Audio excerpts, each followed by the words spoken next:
Hello friends, तो चलते हैं हम लोग क्वेश्चन नंबर 4 पे। तो क्वेश्चन नंबर 4 आपका क्या कह रहा है? तो क्वेश्चन नंबर 4 की ओर अगर देखें तो क्वेश्चन नंबर 4 कहता है कि what is the length of wooden strip. Wooden strip का लेंथ पूछा है, रिक्वायर्ड टू वो frame of photograph of length breadth दिया हुआ है। तो आपका बोला है कि एक फोटो फ्रेम है, मान लेते हैं ये एक फोटो फ्रेम है, ठीक है। आपका ऐसे ही दिखता है फोटो फ्रेम, ये रेक्टेंगल फिगर है आपका। तो बोला है जो इसका लेंथ है वो आपका दिया हुआ है 32, मतलब ये लेंथ है आपका, ठीक है। ये आपका लेंथ हुआ, और जो ब्रेथ दिया हुआ है आपका वो दिया है आपका 21 सेंटीमीटर, ठीक है। तो आपसे पूछा है कि कितना लेंथ होगा, मतलब ये पूरा कितना लेंथ लगेगा उसको वुडन स्ट्रिप लगेगा चारों ओर घेरने के लिए उसको, ठीक है, फ्रेम बनाने के लिए। चारों ओर हम लोग फ्रेम बनाते हैं ना, फोटो का फ्रेम आपका चारों ओर, तो वो कितना लगेगा आपसे ये पूछा है आपसे। तो हमारे पास गिवन क्या है, तो लेंथ दिया है आपका कितना 32 सेंटीमीटर, ब्रेथ दिया है आपका क्या 21 सेंटीमीटर, ठीक है। अब हमसे उसका पूछा है कि लेंथ क्या होगा, तो इसके चारों फोटो फ्रेम लगाना है। इसका मतलब कि जाहिर सी बात है कि हम बाउंड्री उसका कवर कर रहे हैं, ठीक है। तो आपको पेरीमीटर उसका निकालना होगा, तो हम लिखेंगे therefore the length of the wooden strip is equal to, हम लोग लिखेंगे 2 ब्रैकेट में L प्लस B। अब फॉर्मूले अकॉर्डिंग पुट करें, 2 L क्या है हमारा 32 है, B क्या है हमारा 21। अब लिख देते हैं इसको, तो 2 इंटू, अब इन लोगों को जोड़ दिए, 2 1 आपका 3 होगा, 3 और 2 5 होगा। अब इसको मल्टीप्लाई कर लीजिए, तो 2 3 जा 6, 2 5 जा 10, तो 106 सेंटीमीटर आपका इसका स्ट्रिप आपका लेगा इसको फ्रेम बनाने के लिए इसके चारों ओर आपका। तो आपको समझ में आया। अब चलते हैं क्वेश्चन नंबर 5 पे।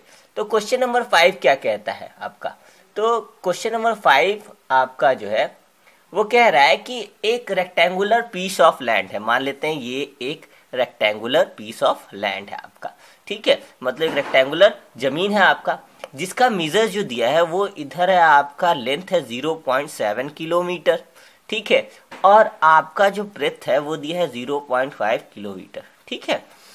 अब कह रहा है कि ईच मतलब हर एक जो है साइड आपका जो है 4 बार, मतलब ये साइड 4 बार, मतलब आपका इसको चारों ओर से घेरा जा रहा है 4 बार, ठीक है, मतलब फेंस किया जा रहा है, मतलब फेंस किया जाए, मतलब फेंस मतलब कि घेरा बनाया जा रहा है आपका चारों ओर। मान लीजिए कोई लोहे का आपका जो है रस्सी जो होते हैं लोहे चारों ओर बांधा जाता है ना आपके बाउंड्री के चारों ओर ऊपर, तो वो फेंस किया जा रहा है 4 बार। तो आपको ये बताना है कि 4 बार जब लपेटा जाएगा वो चारों बार, तो वो कितना आपका होगा, आपका कितना लगेगा, उसको कितना डिस्टेंस वो ट्रैवल करेगा आपका जब चारों ओर। तो सबसे पहले तो हम यहाँ से यहाँ चलेंगे, फिर यहाँ से यहाँ, यहाँ से यहाँ, एक बार का तो पता करना होगा।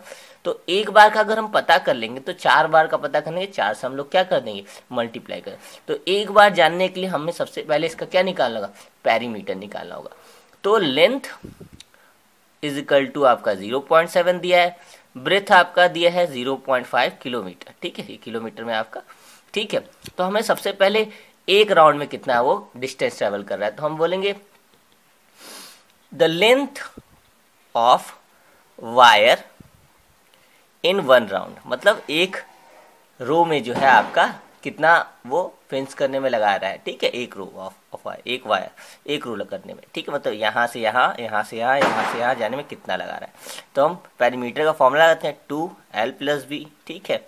अब 2L क्या है 0.7, 0.5, इन दोनों को जोड़ दीजिए तो आ जाएगा आपका क्या 1.2। अब मल्टीप्लाई किए तो कितना आ गया 2.4 सेंटीमीटर, ठीक है। अब ये आपका एक रो में था, मतलब एक रो में, और हमको कितना निकालना है 4 रो में। तो हम करेंगे therefore the length required for 4 rows, ठीक है, लेंथ ऑफ वायर, ठीक है, रिक्वायर्ड फॉर 4 रोज, 4 रोज के लिए। तो 2.4 का हम लोग मल्टीप्लाई 4 से कर देंगे। अब 4 से मल्टीप्लाई करते हैं, 4 4 जा 16, कैरी 1, 4 2 जा 8, एक 9, तो 9.6 सेंटीमीटर आपका 4 बार हम जब लपेटेंगे आपका क्या आपका वायर उसके चारों ओर, तो आपका 9.6 सेंटीमीटर का हमें वायर चाहिए होगा। आपका सेंटीमीटर नहीं, आप ये सारे डाटा किस में दिया होगा, किलोमीटर में, तो किलोमीटर आप लोग कर लीजिएगा। ठीक है, इतना ढेर सारा आपको वायर चाहिए होगा। अगर आप चाहते हैं कि इसको किलोमीटर को मीटर में कन्वर्ट कर ले, तो सीधे सीधे क्या किया, 9.6 को आपका मल्टीप्लाई 1000 से कर दीजिएगा। ठीक है, तो 1000 से जब आप करेंगे इसका तो कितना आ जाएगा आपका, तो 9.6 का हम 1000 से मल्टीप्लाई करें तो 9600 आपका मीटर आंसर आ जाएगा आपका। ठीक है।